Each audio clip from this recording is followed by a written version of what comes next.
E aí, pessoal, chegamos aí então na nossa última aula de revisa aí.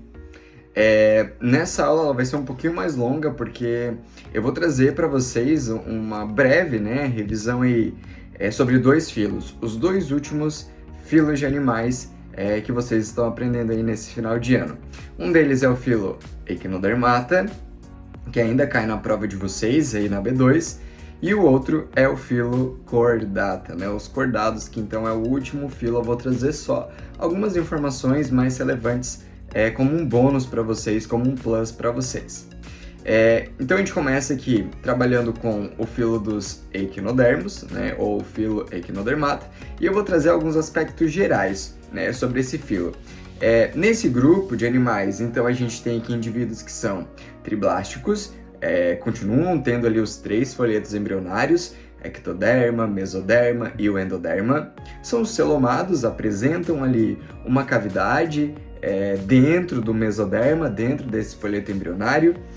São animais que não apresentam segmentação corporal, a gente não consegue definir onde começa, onde termina cada segmento, então eles perdem a metameria, que é a segmentação do corpo.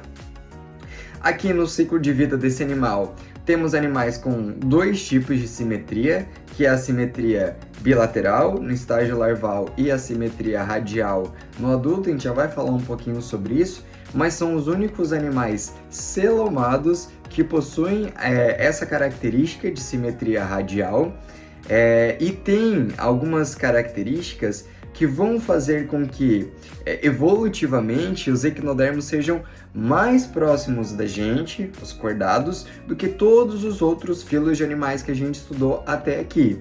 E quais são essas duas características que aproximam, então, os equinodermos na linha evolutiva, na árvore filogenética, de nós, os cordados? Uma das características quando está no desenvolvimento embrionário e surge lá o blastóporo, abertura, a primeira abertura que surge ali no embrião, o blastóporo nos equinodermos acaba dando origem primeiro ao ânus e depois só que a boca vai ser formada. Por isso que eles são classificados como deuterostômios, assim como a gente cordado.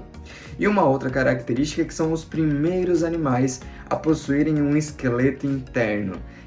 Só que no caso dos cordados, o esqueleto ou vai ser de cartilagem ou vai ser de osso, ósseo e cartilaginoso, e aqui nos equinodermos, por mais que eles tenham um esqueleto interno, ele é calcário, mas a origem embrionária é a mesma.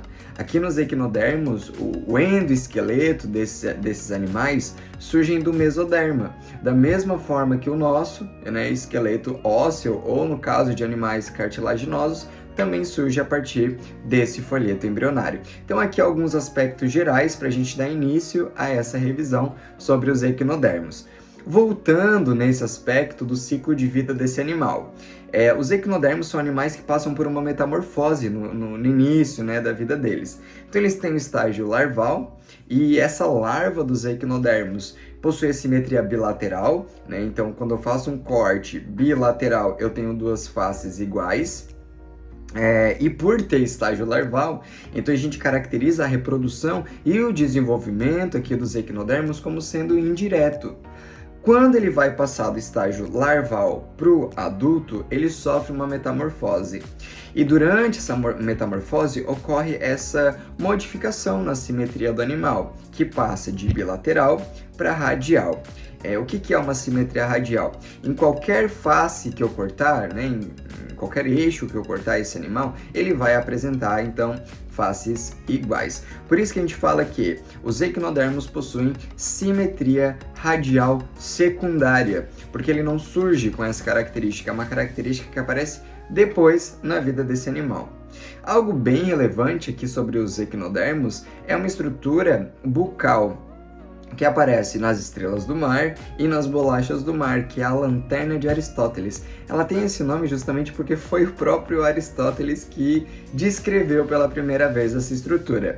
São 5 dentes né? Apresenta ali 5 dentes na cavidade oral, que surgem de um conjunto de placas em forma de lanterna. Então parece uma lanterna, né? Essas placas se fundem formando uma espécie de lanterna e dessa base surgem ali esses 5 dentes. Lembrando que no geral aqui dos equinodermos, a boca ela fica voltada para a parte inferior, fica em contato com o substrato, né? Fica em contato com o solo da boca.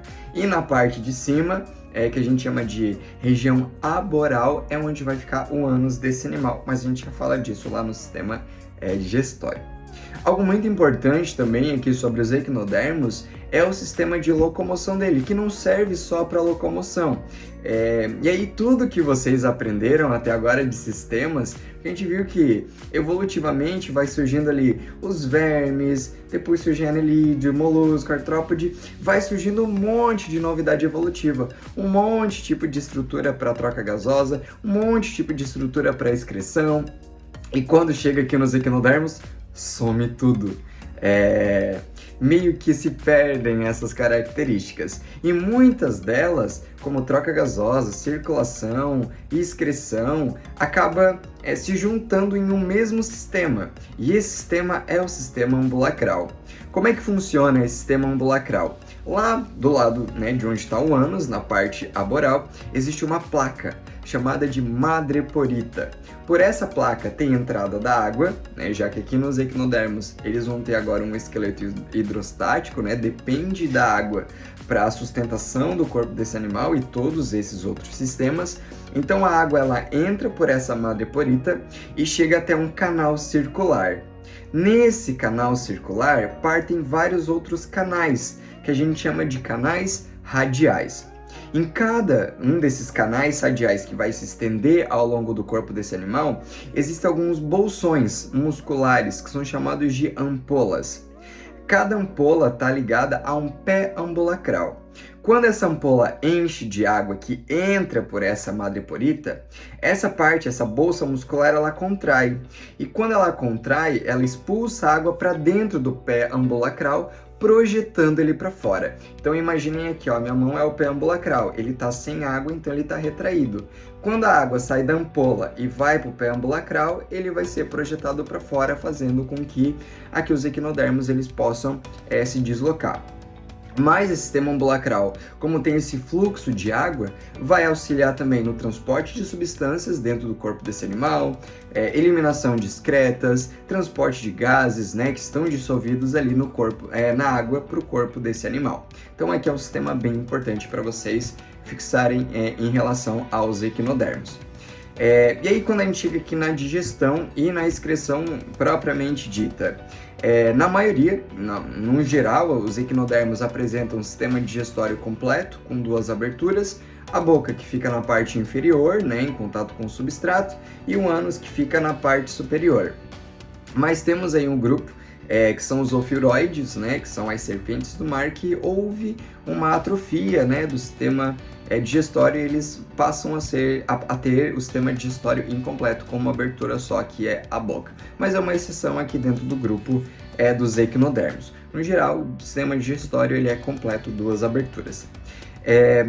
A troca gasosa ocorre, né, em grande parte pelo sistema ambulacral, mas eles também possuem brânquias, né, algumas brânquias ao longo do corpo. Cada classe, né, aqui de equinodermo tem a brânquia num lugar específico. E as brânquias, além de servirem para realizar parte das trocas gasosas aqui dos equinodermos, elas também servem para excreção. Então, só um adendo aí, algo importante para vocês. E aí chegamos aqui no sistema nervoso, que é o que mais evolui, vamos pensar assim, aqui nesse grupo, né, nesse filo aqui de animais, são os equinodermos.